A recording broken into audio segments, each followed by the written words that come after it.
In today's video, we're going to address a potentially catastrophic situation.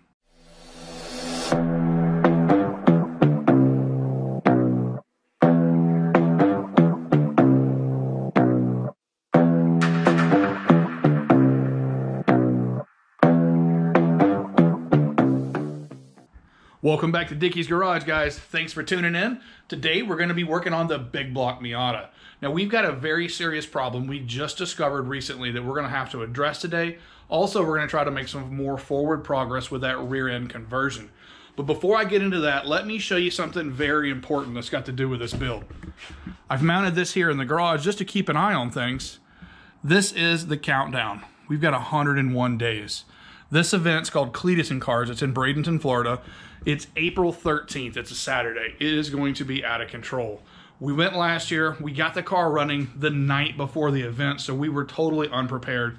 I want to get this car done. I want to have some seat time, and I want to be sure everything is set up correctly before we go to this event, so I have to stay on top of this build. So with that said, let's talk about what we found.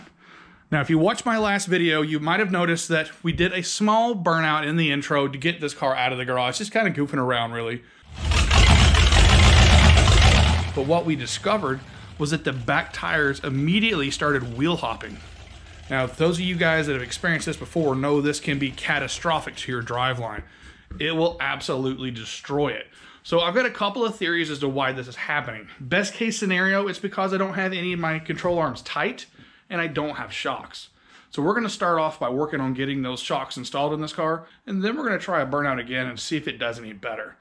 So the reason we don't have shocks yet is, quite frankly, we didn't know how it was all going to work out. We had a lot of stuff to stuff in this trunk. If you'll remember, in the center of the trunk, I had the floor cut out, and I've got a large aluminum radiator that sits here with cooling fans that draw through the trunk lid itself. Over on the right-hand side here, I've got the rear mount battery. This is actually a boat battery. It's a bit bigger than the Miata comes with because we got a bit more engine to turn over. Now, I've got the makeshift fuel cell here. This little puppy enables us to move this car around right now, so we're not pushing anymore, because with Posi, it is not fun to push around a corner. So the fuel cell is going to be going in that section there. We're probably going to cut out this hump and try to get some dimensions soon as far as how big that tank needs to be. I'm going to attempt to connect the filler neck back, but we'll go over all that stuff later. So as you can see, there's a bit of a clearance situation here, you know. The factory stuff's a little bit more forward, so I knew I had to come back some, just didn't know how much.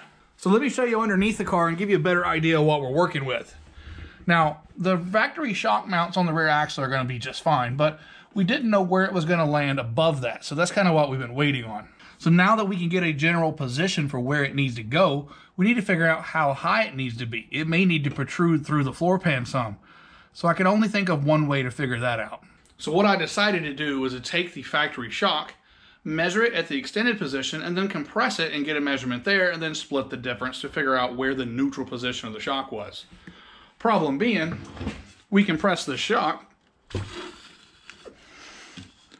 it sort of stays there. It's definitely not a happy shock. So I knew I had to buy some shocks. So what I picked up was some Monroe Gasmatics. Now these are direct fit for a 95 GT Mustang. So we took the measurements from the bolt hole to the top with it extended, with it retracted, split the difference, found 18 inches is the distance we need from bottom of the shock to the mount. Now what I got to do is figure out where 18 inches is on the car. Now what I did is I put the tape measure at the floor pan and measured my bolt hole here. We're at 14 inches. We are 4 inches shallow of having enough room. So that tells me we're about to be cutting some holes in a floor pan. So after about half an hour of trying to figure out where to cut a hole in the floor, I come up with a smarter solution. Check this out. So this lower shock mount is aimed anywhere but where we need it, and it's got a locating dowel on top. For simplicity's sake, I took these loose. Now I'm going to turn them around upside down so that I can clock it however I want, and I'm going to shoot for the factory shock hole in the back of this car. So if you guys notice, there's two holes, one on either side of where the old shock used to mount in there. I think I'm going to use those to my advantage. So after studying this situation for some time and a whole lot of trial and error, we finally come up with this solution. Check it out. This bracket has got two studs, one on either side, and it is going to bolt in those holes from the top side. I've got a hole in the top here the shock's going to come up through, and it's pretty robust. It's a piece of 2-inch angle. We're going to get this in there and try to fab up a second one just like it and see if we can give the suspension a thorough testing. All right, so we've got them installed in the car. They actually don't look horrible.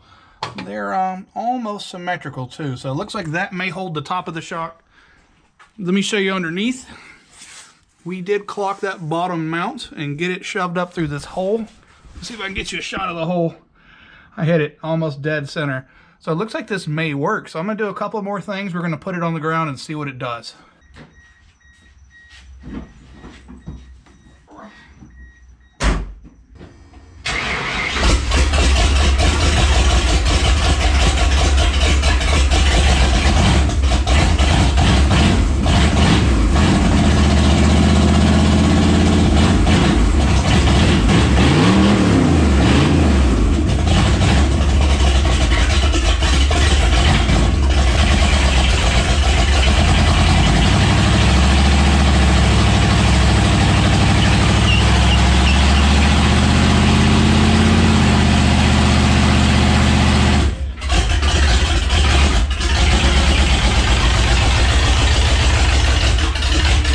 All right, guys, well, you just saw it. We fixed the wheel hop. We've got the control arms tight. The rear shocks are installed.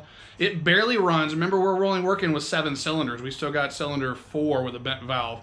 We'll sort that out soon enough. But right now, I'm going to try to get some of the smoke out of the garage and get this door closed before the police show up. So, as always, thanks for watching. Don't forget to like and subscribe.